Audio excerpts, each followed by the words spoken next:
Alright y'all, tonight I wanted to do a video showing you something interesting that we can do with the QLix that I don't know of any other device that I can do this with. So I just did a review on the QLix. If you'd like to check that out, feel free to watch that video. I can show you the app and how it all works. But the cool thing about it is that you can use this with an iPhone. You can plug this in using an OTG cable. You can get really good quality sound out of it. And as you can see here, when you do it this way, you've got your USB audio, PCM lossless. It shows you all the detail here. Now, if I'm playing and I disconnect this, you can now see that it's playing over Bluetooth. So we can actually do recordings that will show us the difference on the same device on the quality of a Bluetooth recording versus something that is lossless. So I thought this would be an interesting way to basically find out when I'm listening to Bluetooth in terms of something that you can really hear with your own ears. Is there really something different when it comes to the audio? I mean, I know measurably there is, but can we actually hear the difference between Bluetooth and a lossless connection, or is that just all in our head? So I thought I would do an audio recording. So essentially, I'm going to play from this, but now I have a second iPhone. That's what I'm using to record this with binaural microphones in it, and then I will put the DT770s on to play the sound, and then I will capture the audio. That way we can see based on the audio, and I know it'll be uploaded to YouTube. So I don't know how much that takes out of it. Some of the other channels that I've watched, you can definitely hear the difference still, even when you got to deal with the lossy issues with YouTube, and we'll see if you hear any difference. I do recommend you get yourself a decent pair of headphones if you're going to really hear the difference. I mean, if you're just listening to this through your phone, you're probably not going to hear really any difference. But I'm going to record a couple songs out of the iMovie soundtrack, because that is all basically not open source, but open rights or whatever, so that I won't get copyrighted for using them. And then I'm just curious for myself, is Bluetooth really that big of a deal? Does it matter? And I've listened back and forth some. I mean, to my ears, it's not huge, but there does feel like there's something. So I'm going to see if I can set this up where we can kind of do an A/B test and hear how they sound different. So I will be back. Alright, y'all, so I want to show you my methodology so you understand. So as we went through before, this is my headphone jack. This is the cable connection that will go into the iPhone. And when you unplug or you replug the cable, it adjusts the volume. Like the Bluetooth and the USB is different. So I did a test using this volume meter and kind of matched them up, because I know that volume can definitely make a difference when it comes to perceived sound quality. So let's do a couple recordings, and I think we're going to start with Ace's Funk here. Let me see if we can get that started.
Just wanted to make sure that when I'm unplugging it or plugging it back in, it is changing it so we can hear it.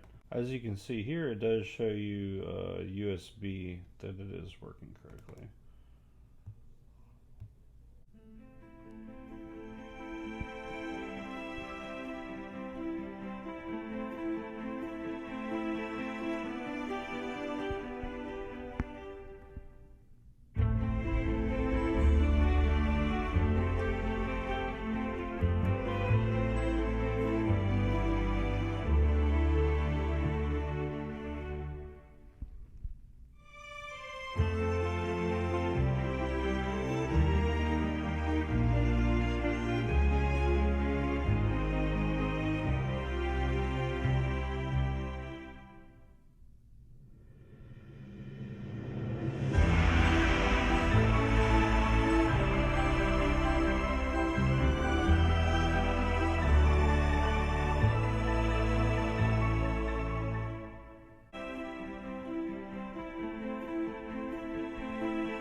So that is the recording over Bluetooth. So we'll kind of put them together and see if y'all really hear any differences between them.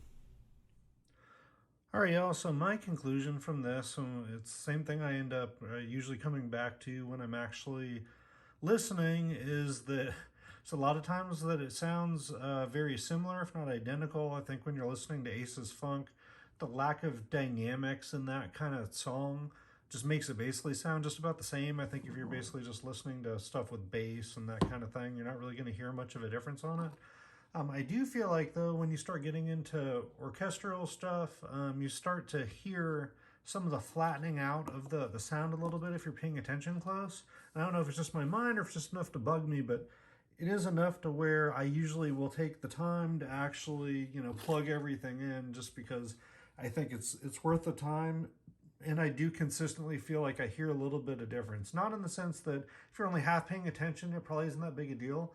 But if you're really looking to listen to the intricacies of a song, you're really looking to hear every detail with it, I feel like you missed just a little bit over a Bluetooth connection, and it's enough to bother me enough to where I keep things plugged in. But I'm curious what y'all think. If you could please leave a like, comment on the video, subscribe to the channel. I'm going to continue trying to kind of go through all the different aspects of hi-fi and see if we can kind of figure out what matters and what doesn't. So thank you for watching and have a good day.